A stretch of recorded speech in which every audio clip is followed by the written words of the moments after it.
Bonjour à tous, bienvenue de nouveau sur notre chaîne.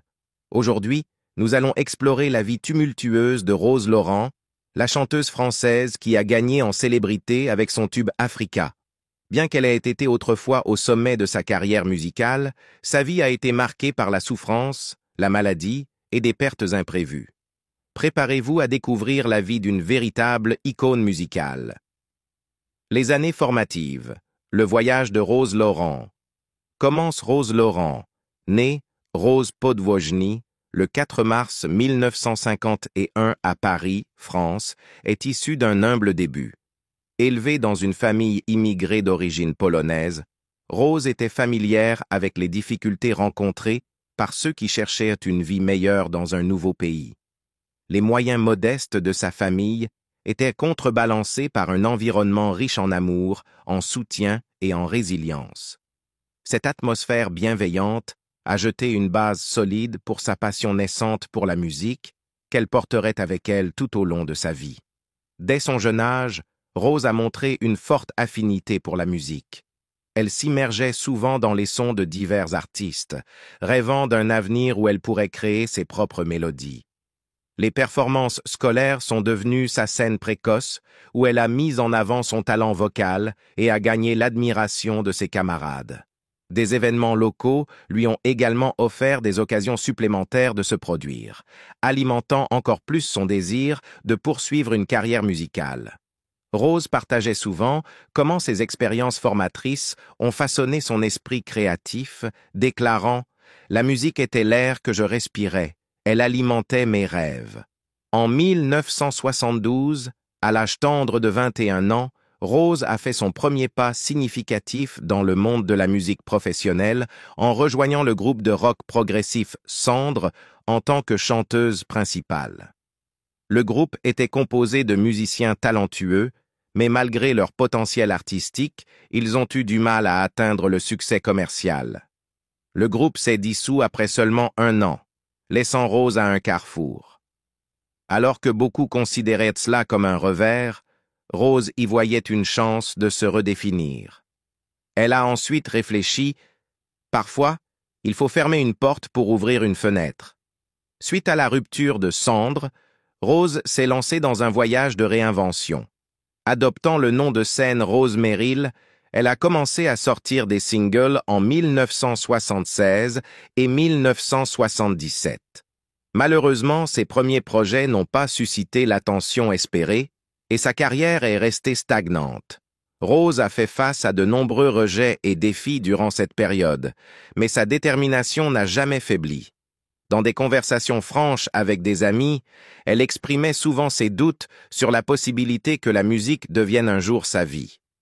Il y avait des moments où je pensais que la musique ne deviendrait jamais ma vie, mais je ne pouvais tout simplement pas abandonner, confiait-elle, soulignant la résilience qui allait finalement caractériser sa carrière. Durant cette période difficile, Rose a cherché l'inspiration dans divers genres musicaux, s'immergeant dans les œuvres d'artistes établis et explorant différents styles. Elle a commencé à développer son propre son, influencé par la riche tapisserie musicale qui l'entourait. La fin des années 1970 a été marquée par un sentiment croissant d'espoir alors qu'elle continuait à travailler sur son art et à nouer des contacts avec d'autres musiciens de la scène musicale française. Un tournant dans la carrière de Rose est survenu au début des années 1980 lorsqu'elle a rencontré le musicien et producteur Jean-Pierre Gousseau. Leur partenariat a fleuri non seulement dans le domaine professionnel, mais aussi sur le plan personnel, créant une collaboration dynamique qui allait s'avérer décisive dans l'orientation musicale de Rose. L'expertise et la vision créative de Gousseau ont joué un rôle essentiel pour aider Rose à trouver sa véritable voix. Cette collaboration a marqué le début d'un chapitre transformateur dans sa vie, alors qu'ils commençaient à travailler ensemble sur une série de chansons qui allaient finalement conduire à sa percée. En 1982, Rose Lawrence a sorti son premier album, Déraisonnable. Cet album comprenait le titre emblématique Africa, qui allait devenir le succès marquant de sa carrière. Avec sa mélodie captivante et ses fortes influences africaines, Africa a résonné auprès des publics non seulement en France, mais dans toute l'Europe. La chanson a rapidement grimpé dans les classements, devenant un phénomène en particulier en Allemagne et en Belgique, avec plus d'1 million d'exemplaires vendus. Ce n'était pas seulement un triomphe commercial, mais un jalon culturel, établissant Rose comme une figure significative de la musique française dans les années 90. Malgré sa nouvelle célébrité, Rose est restée humble et ancrée. Dans des interviews, elle attribuait souvent le succès à son équipe. « Le succès d'Africa ne m'appartient pas seul. C'est le résultat d'une équipe entière, surtout Jean-Pierre Gousseau, qui m'a aidé à trouver ma vraie voix », a-t-elle déclaré. Ce sentiment de gratitude reflétait son appréciation pour la nature collaborative de la musique et l'importance des personnes qui ont soutenu son parcours. Au-delà d'Africa, l'album Déraisonnable comprenait également d'autres titres bien accueillis, tels que Le cœur chagrin et Mon père, qui mettaient en valeur sa polyvalence en tant qu'artiste. Ces chansons ont encore solidifié sa position dans l'industrie musicale, lui valant des distinctions et élargissant sa base de fans. Les performances de Rose au Québec ont été particulièrement remarquables. Elle a été chaleureusement accueillie par le public canadien, se produisant lors de nombreux événements majeurs et festivals. Cet attrait transcontinental était un témoignage de son talent et des thèmes universels présents dans sa musique. Au fur et à mesure que les années 1980 avançaient, Rose Lawrence s'est transformée d'une artiste en difficulté en musicienne célébrée. La sortie de Déraisonnable et le succès d'Africa ont non seulement marqué son arrivée dans l'industrie, mais ont également ouvert la voie à ses projets futurs. Les débuts de Rose dans la carrière musicale étaient caractérisés par la résilience, la créativité et une passion indéfectible pour la musique. Les expériences qu'elle a rencontrées au cours de ses années formatrices, tant les triomphes que les tribulations, ont jeté les bases d'un héritage durable dans le monde de la musique. Crise personnelle et relations avec Jean-Pierre Gousseau. Malgré ses réalisations significatives sur scène, Rose Lawrence a dû faire face à de profonds défis dans sa vie personnelle, notamment dans sa relation avec Jean-Pierre Gousseau. Leur histoire d'amour a débuté dans la scène musicale vibrante de Paris à la fin des années 1970, une époque marquée par l'exploration artistique et l'innovation. Le couple s'est rencontré dans un lieu de musique local où Rose se produisait, captivant le public avec sa voix. Jean-Pierre, un musicien et producteur talentueux, a immédiatement été attiré par son charisme et son talent.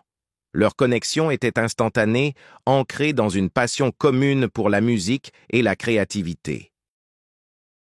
À mesure que leur relation s'épanouissait, ils ont commencé à collaborer professionnellement. Jean-Pierre est rapidement devenu le partenaire créatif de Rose, produisant sa musique et l'aidant à peaufiner son son.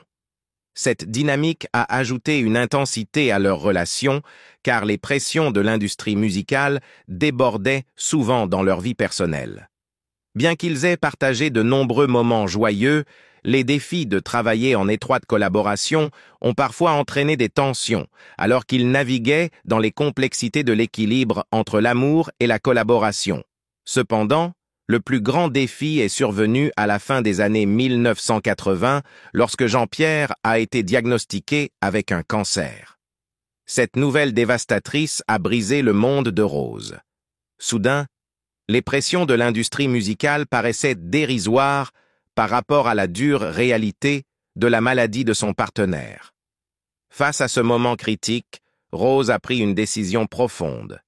Elle a mis sa carrière en pause pour être aux côtés de Jean-Pierre, se consacrant à s'occuper de lui pendant sa bataille contre le cancer. Quand on aime quelqu'un, on est prêt à tout abandonner pour être avec lui. C'était mon choix et je ne l'ai jamais regretté, a partagé Rose, résumant la profondeur de son engagement. En 1990, après une pause de 3 ans sur la scène musicale, Rose Lawrence est revenue avec l'album « Je te prêterai jamais ». Cet album était profondément personnel, avec des chansons écrites par des figures éminentes comme Francis Cabrel et Jean-Jacques Goldman. Rose a mis ses émotions dans le projet, canalisant ses expériences d'amour et de perte dans son écriture. l'album a montré sa croissance en tant qu'artiste, reflétant sa résilience et sa capacité à transformer la douleur personnelle en musique puissante. Les critiques ont loué l'art de l'album, soulignant sa profondeur émotionnelle et son authenticité. Cependant, malgré les critiques positives, il n'a pas atteint le succès commercial qu'elle espérait. La sortie de « Je te prêterai jamais » a marqué un moment significatif dans la carrière de Rose, mais elle a également été assombrie par la perte imminente de Jean-Pierre.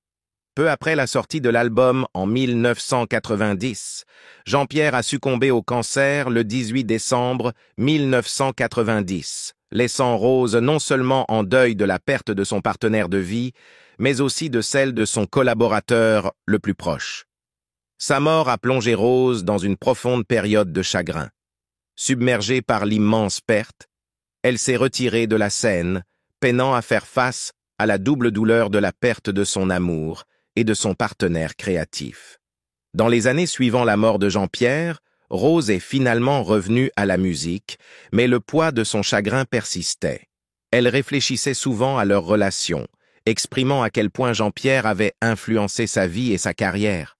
Jean-Pierre n'était pas seulement l'homme que j'aimais, il était aussi la plus grande inspiration de ma carrière. Chaque fois que je chante, je pense à lui, a-t-elle révélé à un ami, illustrant l'impact durable qu'il avait sur son art. Alors que Rose cherchait à reconstruire sa carrière, elle portait les souvenirs de leur temps ensemble et l'amour qui avait alimenté sa créativité.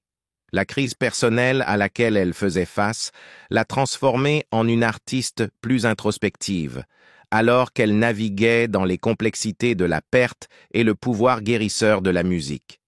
Chaque performance est devenue un hommage à Jean-Pierre, lui permettant d'honorer sa mémoire tout en retrouvant son chemin vers la scène. Alors qu'elle continuait à écrire et à créer, Rose puisait dans les profondeurs de ses expériences, canalisant ses émotions dans ses chansons et trouvant la force dans cet art qui les avait unis. La bataille contre le cancer et les derniers jours. Au cours des années 1990 et au début des années 2000, Rose Lawrence a activement cherché à revitaliser sa carrière musicale. En 1996, elle a sorti l'album En vie, qui comprenait des chansons écrites par des artistes notables tels que Louis Chédid et Jacques Cardone. Malgré des collaborations prometteuses, l'album a eu du mal à trouver son public et n'a pas résonné aussi fortement auprès du public que ses œuvres précédentes. Ce revers a contraint Rose à affronter les dures réalités de maintenir sa présence dans l'industrie musicale compétitive. Au tournant du XXIe siècle, Rose a reçu une opportunité significative lorsqu'elle a été castée dans la comédie musicale L'ombre d'un géant, écrite par François Valéry. Ce rôle a marqué un tournant dans sa carrière, lui permettant de se reconnecter avec ses fans et de démontrer que son talent vocal était resté intact. La performance de Rose dans la comédie musicale a reçu des retours positifs, ravivant sa passion pour la performance en direct. De plus, elle a participé à la tournée RFM Party 80, où elle a interprété ses succès classiques des années 80, notamment Africa. La tournée était une célébration nostalgique de la décennie, et les fans étaient ravis de la revoir sur scène, leur rappelant la joie que sa musique leur avait apportée des années plus tôt. En 2015, Rose a sorti ADN, qui était censé être son album de retour. En collaborant avec le comédien Pierre Palmade, l'album comportait un mélange de nouveaux titres et mettait en valeur son art durable. Des plans étaient prévus pour des performances dans des lieux notables tels que le Théâtre L'Européen à Paris et le Cabaret Sauvage, suscitant l'enthousiasme parmi ses supporters. Cependant, ses efforts de promotion ont été gravement affectés par les tragiques attaques terroristes de novembre 2015, en particulier l'attaque contre le théâtre du Bataclan. Cet événement horrible a conduit au report de ses concerts et a assombri la sortie de son album, freinant l'élan que ADN aurait pu générer. Alors que Rose Lawrence entrait dans ses dernières années, elle a dû faire face à l'un de ses combats les plus significatifs, le cancer. Au départ, elle a gardé la nouvelle de sa maladie privée, limitant ses apparitions publiques et les discussions sur sa santé. Cette décision était en accord avec sa nature humble, car elle cherchait à préserver sa vie privée pendant une période difficile. Cependant, alors que sa santé se détériorait, il est devenu de plus en plus clair qu'elle luttait contre une grave maladie. Les effets du cancer étaient évidents, alors qu'elle trouvait de plus en plus difficile de performer comme avant. Malgré sa détermination et sa résilience, la progression de sa maladie compliquait la poursuite de sa carrière musicale. Tout au long de son traitement, Rose a suivi diverses thérapies, mais n'a pas pu arrêter l'avancée de la maladie. Même face à l'adversité, elle est restée optimiste et a continué à créer de la musique, la considérant comme une partie essentielle de son identité. Lors d'une conversation rare avec un ami proche, Rose a exprimé sa passion durable pour la musique, déclarant « Bien que mon corps puisse faiblir, la musique reste.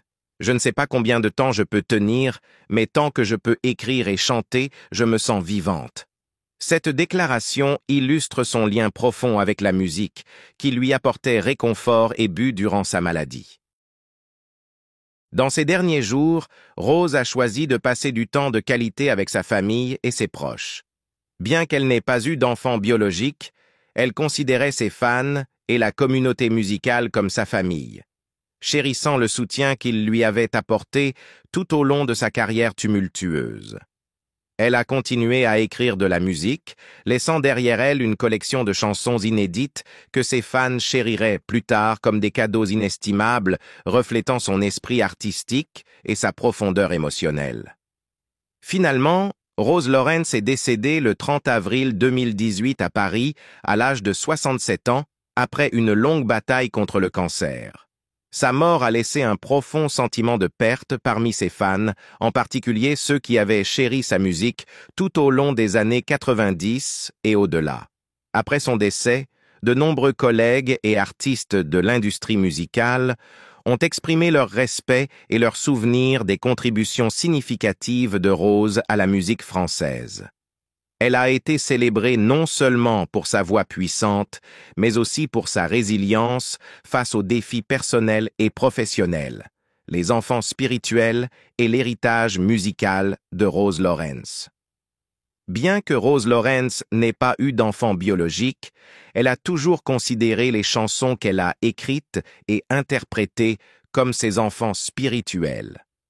Pour elle, chaque chanson portait une part de son âme, de ses émotions et de ses expériences de vie. Des titres comme Africa, Vivre et Danser sont non seulement devenus synonymes de son nom, mais ont également perduré dans le cœur du public. Au fil du temps, ses créations musicales se sont transformées en un précieux héritage, continuant d'être chéries et aimées par de nombreuses générations. La chanson Africa est toujours considérée comme un emblème de Rose Lawrence et l'un des succès classiques des années 90. Non seulement elle a connu un succès commercial, mais elle témoigne également du talent et de la créativité indéfectible de Rose. Même aujourd'hui, Africa est diffusée sur les stations de radio et figure dans de nombreux programmes nostalgiques célébrant les années 90.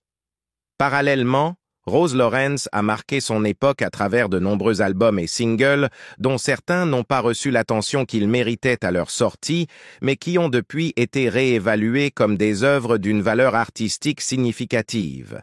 L'héritage musical de Rose Lawrence s'étend au-delà de ses succès des années 1980. Elle a également apporté des contributions notables au monde du théâtre musical, se produisant dans la production L'ombre d'un géant. Dans ces dernières années, malgré sa santé déclinante, elle a continué à composer et à se produire, son dernier album, ADN, servant d'adieu émotionnel à ses fans. Rose a un jour partagé « La musique est ma vie. Quand je ne peux plus chanter, je ne suis pas sûr de pouvoir encore être moi-même. » Ce sentiment souligne l'importance de la musique dans sa vie. Chaque chanson qu'elle a composée portait une part de son esprit. Et pour Rose, c'était sa façon de donner naissance, de créer des enfants spirituels qui vivront à travers le temps. Après son décès, La carrière et l'héritage musical de Rose Lorenz ont été respectueusement réévalués par les fans et la communauté musicale. Ses chansons, en particulier Africa, sont toujours considérées comme des classiques de la musique française. Les critiques musicaux ont loué son talent, affirmant que Rose mérite une plus grande reconnaissance pour ses contributions à la scène musicale internationale. Les stations de radio en France et à travers l'Europe ont rediffusé les chansons de Rose en sa mémoire, et de nombreux fans ont organisé de petites cérémonies pour honorer la chanteuse talentueuse mais tragiquement destinée.